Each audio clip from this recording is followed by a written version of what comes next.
At AGI, we take grain bin safety seriously. With Bin Manager, from the convenience of your smartphone, you can know the condition of stored grain without having to climb a ladder or stairs to monitor temperature and moisture. AGI Bin Manager is fully automated, meaning you can trust that grain is safe and in condition without returning to the bin to turn on or off fans and heaters. With advanced algorithms to optimize fan and heater controls, you can be confident that your hard-earned harvest will be in condition when it is time to sell. Find AGI Bin Manager at aggrowth.com/digital.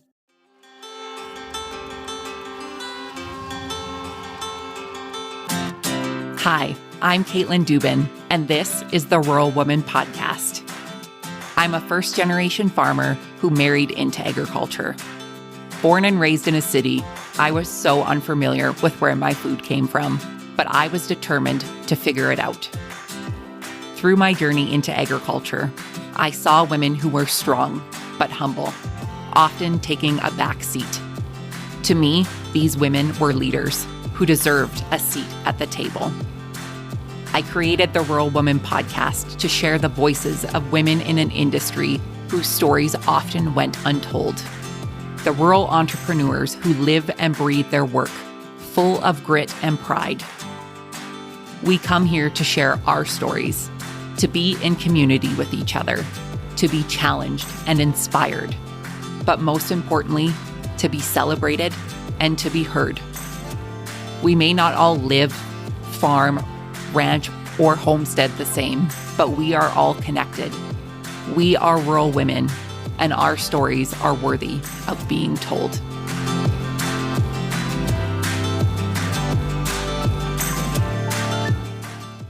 Hey everyone, welcome to this week's episode of the Rural Woman Podcast. This week, you'll meet Norma Fordyce.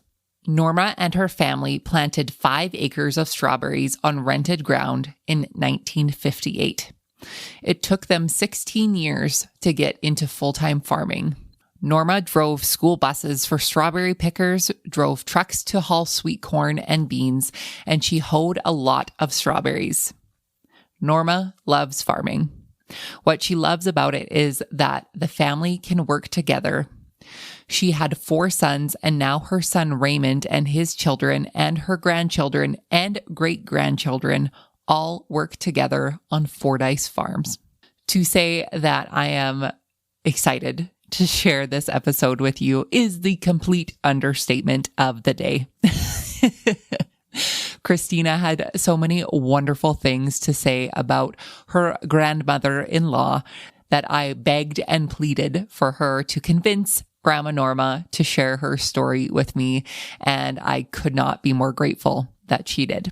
Before we get to Norma's interview today, I just want to say a warm welcome to our newest member of the Patreon community, Diane M. Thank you so much for your support of the Rural Woman Podcast through Patreon. If you'd like to learn more about becoming a member of the Patreon community through Patreon, you can head on over to today's show notes to find out more. As well as in today's show notes, you will find a link to the Ultimate Field Meal Guide, which is your complete guide, including over 40 recipes of amazing field meal dinners, if I do say so myself, that I have been making for, the last almost 6 years now. So I feel like I've been through the ringer when it comes to field meals and what to cook and to spice things up and not eat the same old boring things over and over and over again. So head on over to wildrosefarmer.com to get all that you need to know, including today's show notes, the ultimate field meal guides, and more information about how you can become a patron through Patreon. wildrosefarmer.com is the place to go for all of it. Without further ado, my friends, let's get to this week's interview with Norma.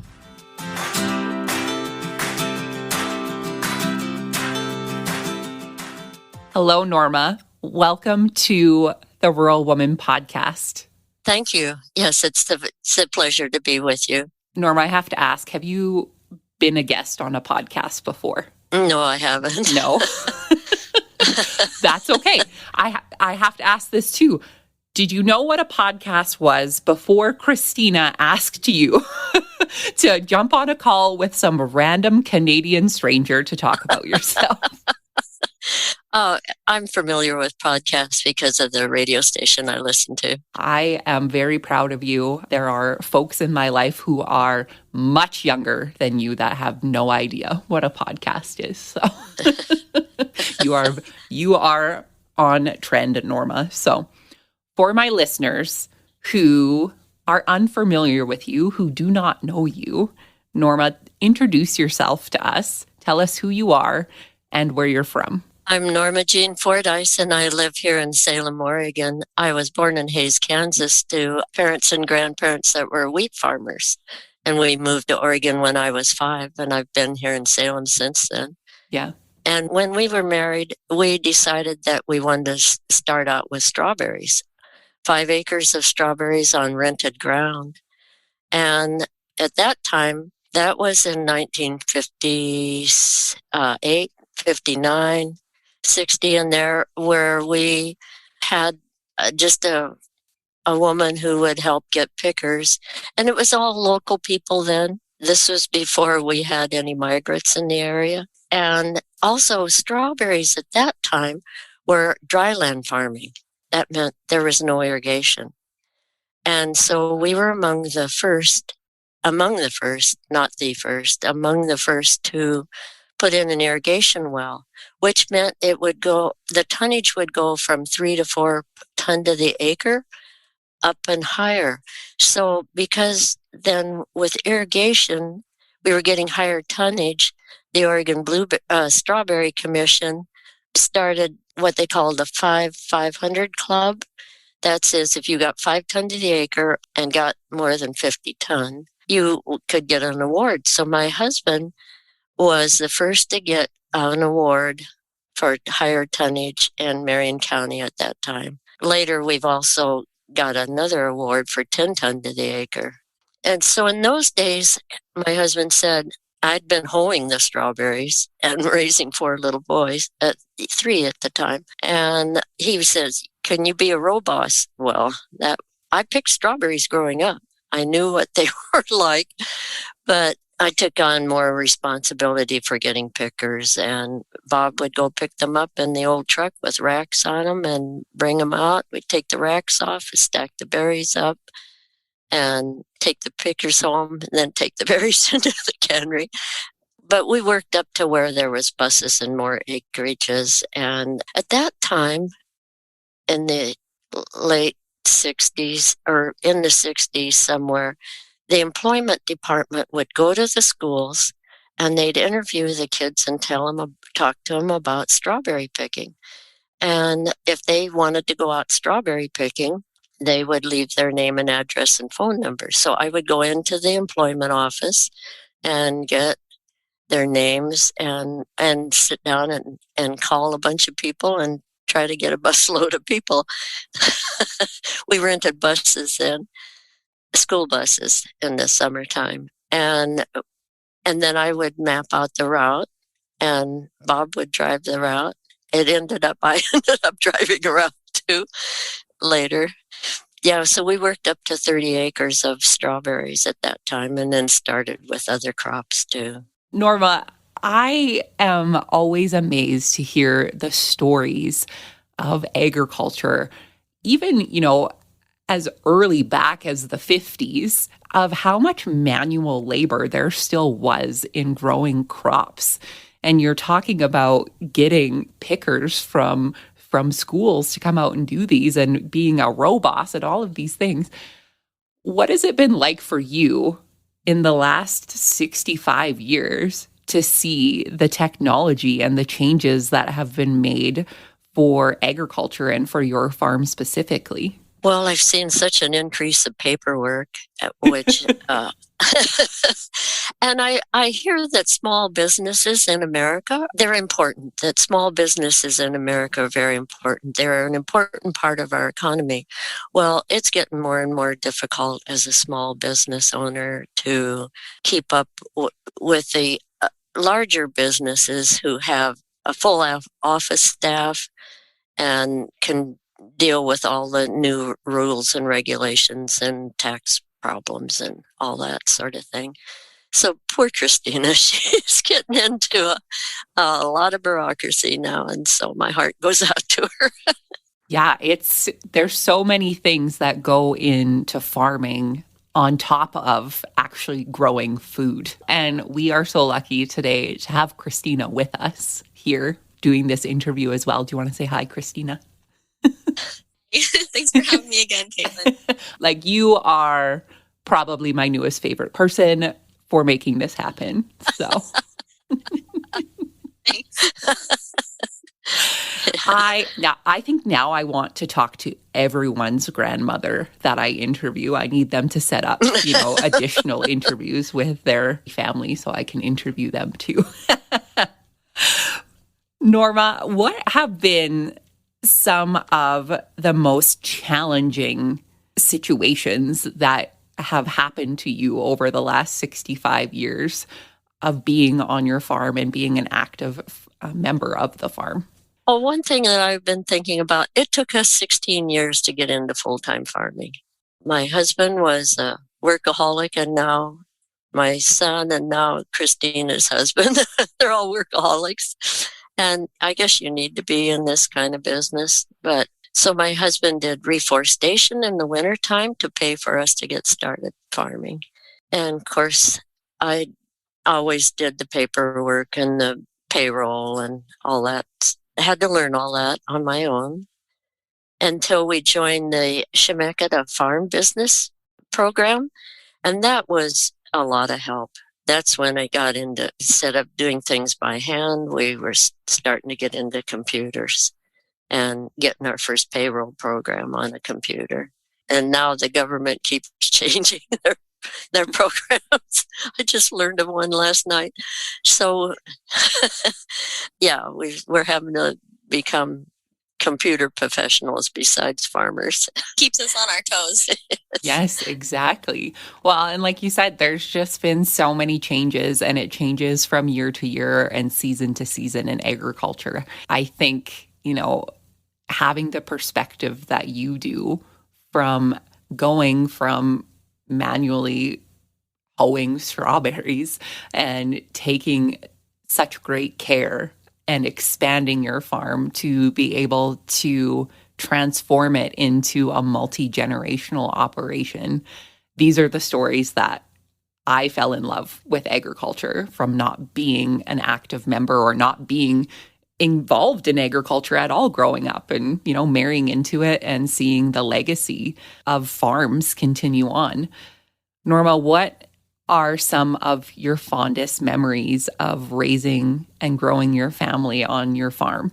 Oh, during the harvest season, it's pretty hectic, long hours. And then we ended up with 4 sons, but to watch our sons work with us. And then after working with kids that are throwing berries and some of them not wanting to be out there really earning a living, we'd come home and think, boy, you boys are great. You're great kids compared to what we're seeing out there in the field. So it was a wonderful way to raise our sons too, and to work together as a family. And now I'm getting to work with grandchildren and their spouses. And it's like getting to pass on a legacy, which I'm grateful for. It sounds like your sons have learned such great value and work ethic, and being able to work with your family, I believe, is a blessing and a curse. More of a blessing than the curse. But being able to instill those values in your children, for them to have these family values, I think is one of my favorite part of being rural and being able to be with family. So since you've planted those first strawberry fields, what have been some of the greatest lessons that you've learned as a woman in agriculture? Well, to learn to do even more things ourselves, because the first field that we planted, and actually the plants didn't grow very well, was with the plants in a bucket, and like my husband had a shovel, he'd dig the hole, I'd put the plant in there. But then there were people that you could hire that would come with a planter and a crew. And I had worked at Shriner's Iris Gardens and on a planter, and I said, Bob, we can do this ourselves. Well, I didn't know what I was getting into. But we did. We got a simple planter, and some of the neighborhood women and even my mother-in-law rode the planter for a while. But we learned that we could plant them ourselves, and it would turn out okay. So then we still do that, plant the berries ourselves and have a planter and get a crew. And the grandkids are out there covering up the plants that don't get buried right. And so we've continued that ourselves. I didn't realize that was your idea, Grandma, starting to do it that way. You can blame me. See, we're learning family history here and why things are the way they are. You can thank me at the next family dinner for that. So, Norma, what have been some of your favorite jobs that you've gotten to do over the years? Well, this isn't with the strawberries, but now Christina's husband and my son have a October festival, you might say. All through October, they have the 5-acre corn maze.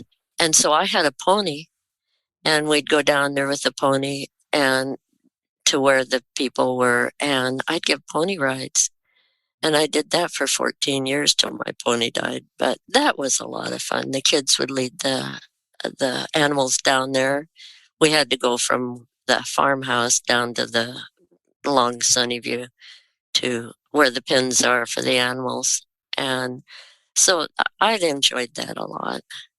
And my son draws a maze out, 5-acre corn maze, and he puts a different theme on it every year.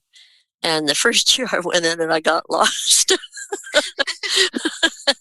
But that's kind of a step that, we still do the strawberries and we do other things now too. But that's one thing that I've really enjoyed is being part of the whole month of October with people coming out. And my son said he wants people to enjoy themselves, so he doesn't charge admission like a lot of farms do. And we get a lot of families, and not necessarily a good financial reward because of not charging, but it's a joy. Well, and to allow people and welcome people to get to see a farm, because there's a lot of people who have never been to a farm, and to create a welcoming and fun activity for them to come and see your farm and see all of the hard work. I think that in itself is super rewarding.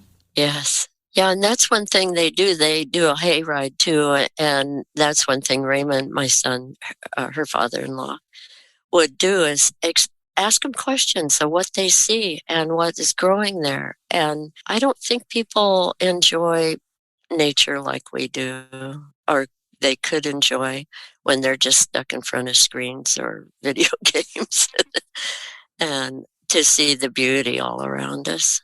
Yeah, absolutely. Norma, what would you say are some of the jobs that you've done that were your least favorite? Probably riding on a corn picker when the corn's down.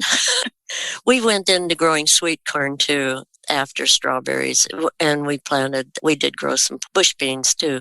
But sweet corn, we had our own corn picker a 2-row corn picker, and then I was one of the truck drivers.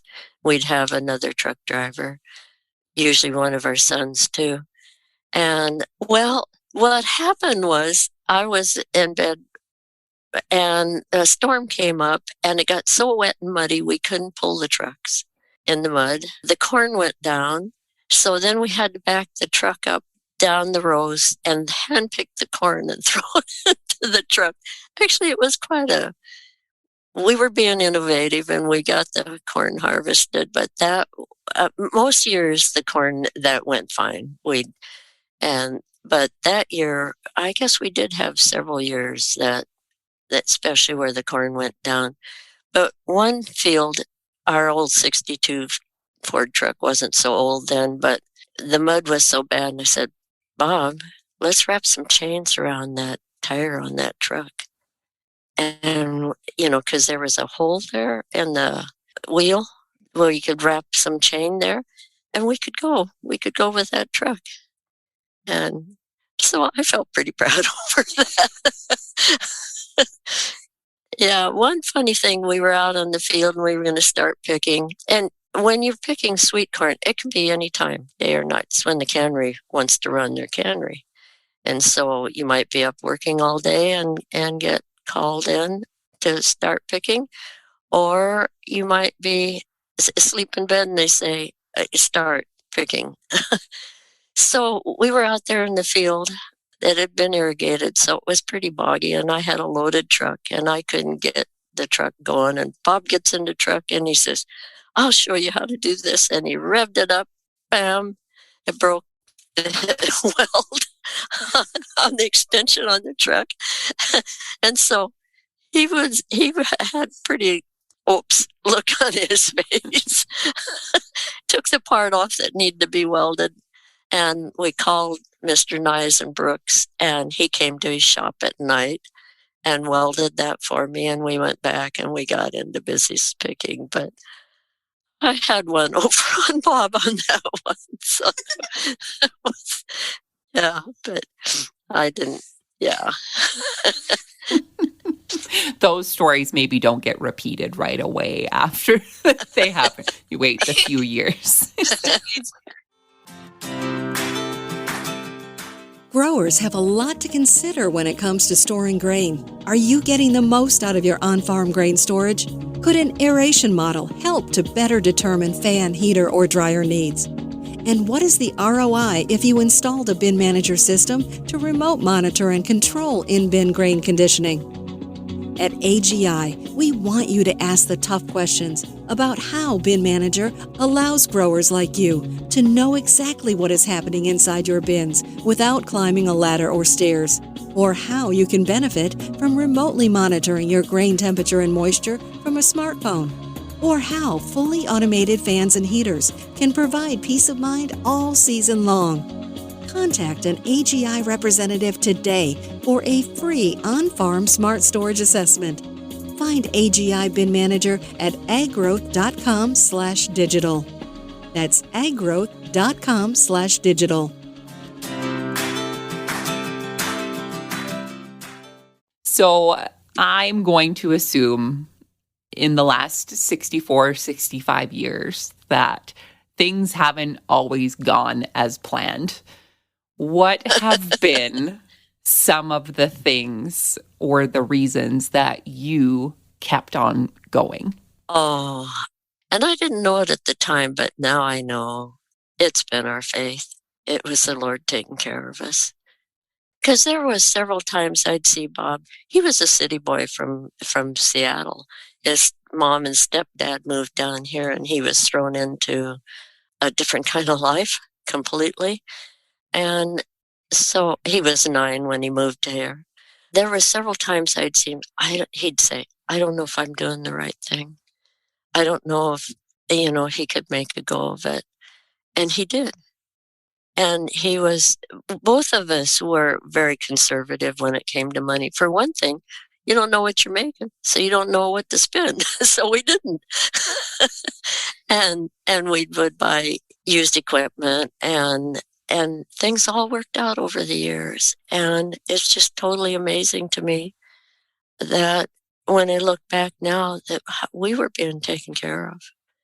And I'm much more appreciative now than I was then.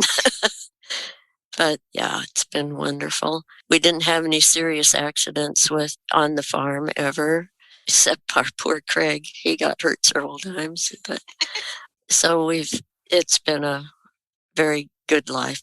And it's a shame that more people don't get to live rural anymore or have a life like this. And I just hope that the family can keep going, because you don't always get rewarded for what you're doing, but I think there's other rewards that'll come in the end. I think so too. And it's just beautiful. I think hindsight is a really great thing. And being able to sit here and reflect on, we can talk until we're blue in the face about everything that's gone wrong and all of the hard times. But like you said, there's been so much good to happen, and you have persevered through the challenges, and you have such a beautiful family and such a beautiful legacy, Norma. I am always curious for the advice of the women that have come before me, who are the rural queens of their farms. What advice would you give to somebody who is just starting out on the farm, whether that's they are working on a farm, they've just bought their own farm, or they've married into it? What advice do you have for them? I would say that be cautious with your spending or budgeting, and also when accidents, like there was one time we went to turn on the irrigation and needed to irrigate, couldn't.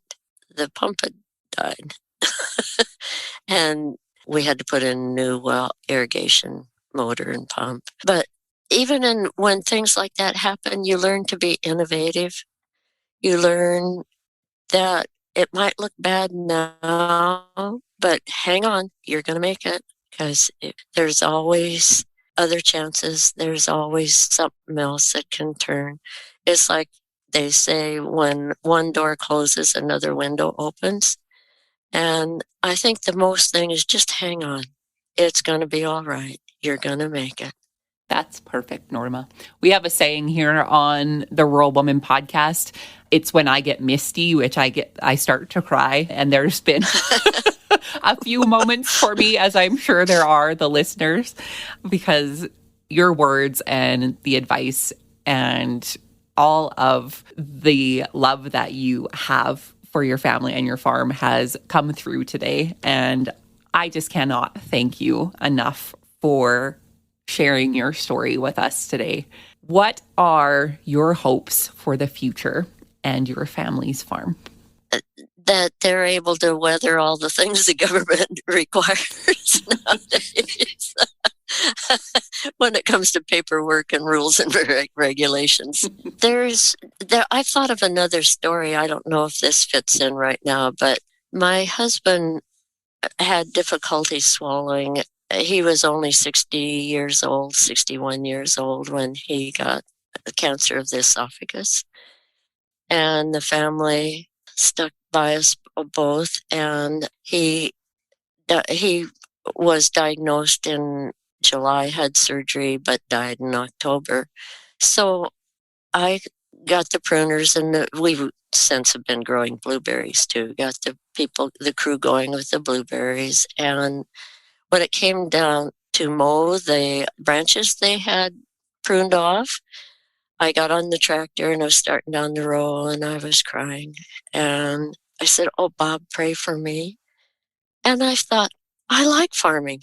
So I learned to spray the blueberries. I learned to, I don't prune. I know how, but but I did the irrigation. And so the life I'd lived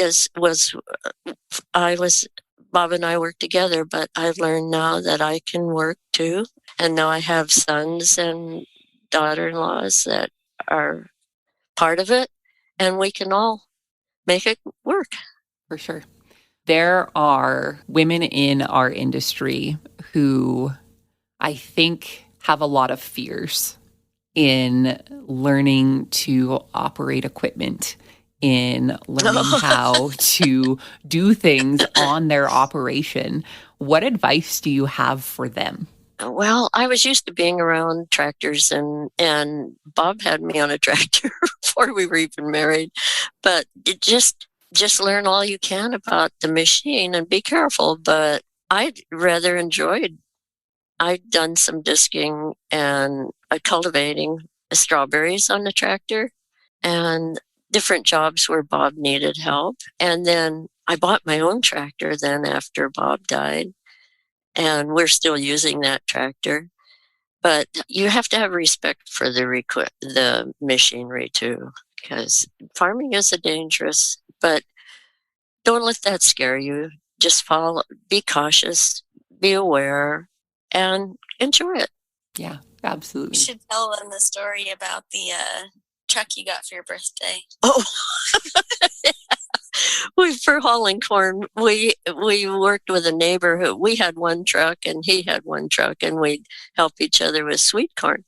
Anyway, it was time to get a truck, and we had a good financial year. That was in 1974. So Bob went out. We went to and bought our first brand new truck. It was a 1974 truck, which we still own. And it was on my birthday. That was my birthday present. I don't remember getting any other birthday present. But you still have that truck, and it's still my birthday present. There you go. Hey, that's a pretty good birthday present. I think who wants flowers when you could get a work truck? Oh, that is so great. Well, and to speak to driving the tractor, and for anybody who's afraid to take that leap into learning how to operate equipment, the worst thing besides, hurting yourself is you don't like it and you don't have to do it again. But I have to say that operating machinery is my favorite job on the farm. And I was the one who was afraid to drive the lawnmower when I got here. And the summer I learned how to drive the lawnmower was also the summer that I learned how to operate the swather. And I swathed my first field. Wow. And it was the most incredible feeling. And that's when I knew I wanted to be a farmer. I had worked in town before, and I had a career that had a pension and it had benefits and all of the things. But I was like, nope, this is for me. This is what I want to do. So it's a powerful feeling to be able to do something like that. And I can't stress this enough to anybody who's listening who is a little bit afraid. Be cautious, but take that leap, because you're never going to know if you don't like it if you don't try.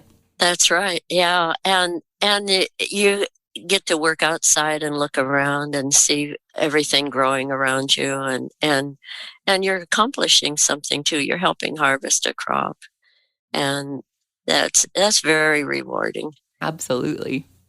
Speaking of rewarding, Norma, my last question for you, and it's the question that I like to ask all of the incredible women that I get to speak to. What is the most rewarding part about being a farmer for you? Well, when we had all the young people that have worked for us over the years, to watch them achieve something and learn something, that's been very rewarding. But plus to see our own kids advance and grow and learn to be workers that you can depend on and do a good job. And I think that's been very rewarding.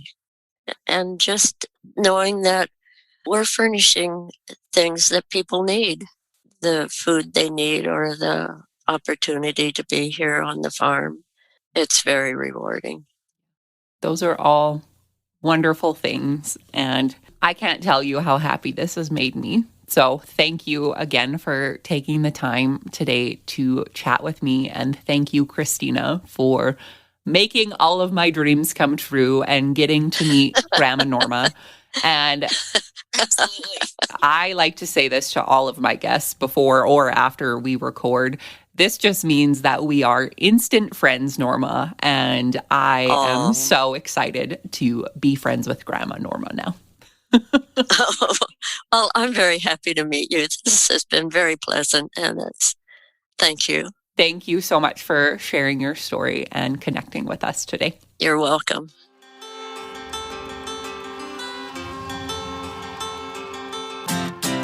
Thanks for listening to the Rural Woman Podcast, a proud member of the Positively Farming Media Podcast Network. The Rural Woman Podcast is more than just a podcast. We are a community. A huge thank you to the Rural Woman Podcast team, audio editor Max Hofer, and admin support from Kim & Co. Online.